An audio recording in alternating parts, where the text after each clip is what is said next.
अच्छा बोलो, एक आदमी 60 साल का मरा, उसके लिए हम खूब रो रहे हैं, और कुछ लोग भारत में 16 साल के, 20 साल के, 18 साल के मर रहे हैं, उनके लिए हम बिल्कुल नहीं रो रहे, क्योंकि हमारा उनसे कोई लेना देना नहीं है। इसका मतलब समझ गए? आपको किसी के मरने का दुख नहीं है, आपको दुख है अपने रिश्ते का जो नकली था। मरने के लिए रोते तो आप रोते रोते थक जाएंगे। भागलपुर में रोज 10-20 लोग मरते हैं, गंगा पे कोई न कोई जलता ही रहता है, और जहां चिता जल रही है हम वहीं नहाते रहते हैं, हमें कोई फर्क नहीं पड़ता, जल रहा है जल, मर रहा है मर। क्यों? क्योंकि हम उसको जानते पहचानते नहीं है, हमारा कोई उससे रिलेशन संबंध, हमने कभी उससे कोई सुख नहीं भोगा है? मरने के बाद रोना उसी बात का तो आता है, सुखों का। उनके चलते ये सुख मिलता था, उनके चलते ये सुख मिलता था, वो थे तो ये था, वो रहते तो ऐसा होता, अब वो नहीं है तो कैसा होगा। ये कल्पना है स्वार्थ की। इनका ही दुख है, इनका ही रोना है। अगर आप सच्चे हैं तो पूरे जगत के लिए रो, फिर दुनिया मरती है सबके लिए रो। पोस्टर लगा दो अपने घर पे, उस पोस्टर पे लिख दो कि दुनिया में कोई भी मरेगा ये घर रोने वाला, सबके लिए रोने वाला। तो लोग आपको बुलाएंगे भाड़े पे। रुलाने के लिए भी लोग बुलाना पड़ता है आजकल।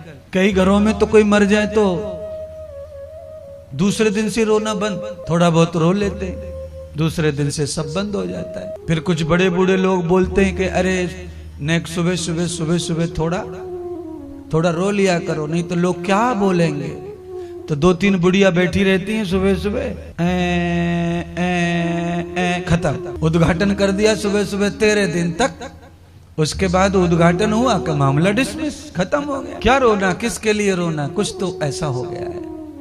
क्योंकि जैसे जैसे मतलब संपन्न होते हैं, पूरे होते हैं, मतलब तैसे तैसे मोह कम हो जाता है। अच्छा बोलो, दादी जी से रोने के लिए क्या बात हो गई? दादी भी तो इंसान ही है ना, उसके लिए ज्यादा रोना क्यों नहीं आता है? अगर रो भी अपन सच्चे मन से रो ना, तो अड़ोसी पड़ोसी आकर क्या बोलेंगे?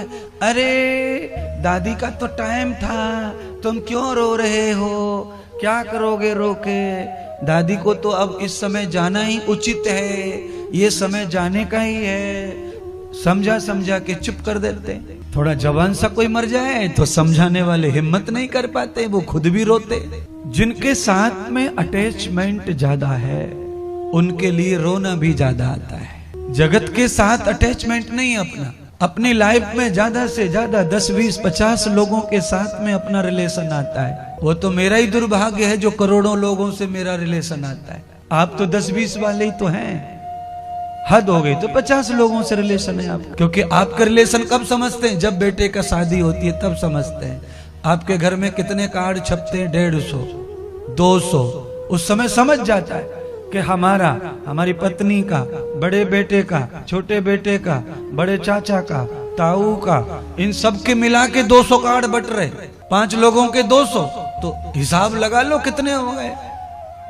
40 रिलेशन है बस। मैं वही समझाने की कोशिश कर रहा हूं। पूरे ब्रह्मांड से तुम्हारा रिलेशन हो, संबंध हो, सारी दुनिया से तुम्हारे रिश्ते हो, क्योंकि भगवान के सारी दुनिया से रिश्ते हैं, सारे जगत से भगवान का रिश्ता है। पर किसी के घर में कितना भी सुंदर बालक पैदा हो, भगवान को कोई खुशी नहीं है। और किसी के घर में कितना भी सुंदर इकलौता बेटा मर जाए, भगवान को कोई दुख भी नहीं है। क्यों नहीं है भाई?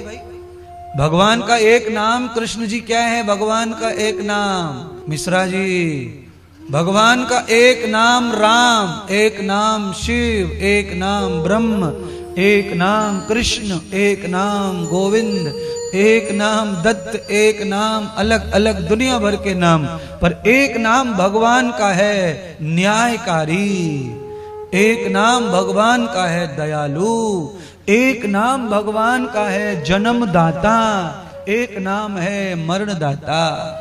ये भी भगवान के नाम। जन्म और मरण का कारण कौन? भगवान। भगवान को कोई खुशी नहीं है जन्म की और कोई गम नहीं है मृत्यु का। यह है निर्लेप नारायण। भगवान वही सिखाते हैं। कोशिश करो कि हम भी निर्लेप हो जाएं। सब रिश्तों के साथ निर्लेप जीवन जिए। आपने देखा होगा कमल का फूल, कमल का फूल कहाँ खिलता है? तो लोग कहते हैं थोड़ा दलदल में खिलता है, थोड़ा सा पानी मिक्स कीचड़ होता है उसमें खिलता है, पर उसकी महिमा देखो। कीचड़ में कीचड़ में डंठल, कीचड़ में डांडी रहती है उसकी, पर फूल कीचड़ से ऊपर। क्या मजाल कि एक बूंद भी कीचड़ उस पे जाके लग जाए, फूल पर कभी नहीं लगता। ऐसे ही भगवान कहते हैं ये कमल का फूल यही लक्ष्मी का आसन है, यही ब्रह्मा का आसन है। सबसे पहले ब्रह्मा इसी पर आकर बैठे, इसी पर तप जप किया, क्योंकि कमल का फूल आपको वैराग्य सिखाता है। संसार रूपी दलदल में रहकर भी आप संसार से थोड़े ऊपर रहिए तो आपका संसार कुछ भी नहीं बिगाड़ेगा। रहना तो संसार में ही पड़ेगा। कमल का फूल खिलेगा तो कीचड़ में। संसार खराब होता तो राम ना आते संसार में, कृष्ण ना आते।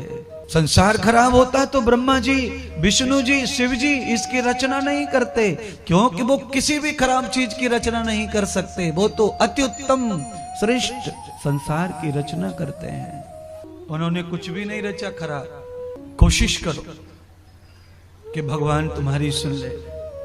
कमल के फूल की तरह उदाहरण दिया। परिवार के साथ रहो, संसार में जिसके साथ रहना रहो, पर थोड़ा सा ऊपर रहो, उठकर रहो। इसीलिए पुल बनते नदियों पर। कितना भी पानी आता है, बाढ़ आती है, पुल थोड़ा सा उससे ऊंचा रहता है।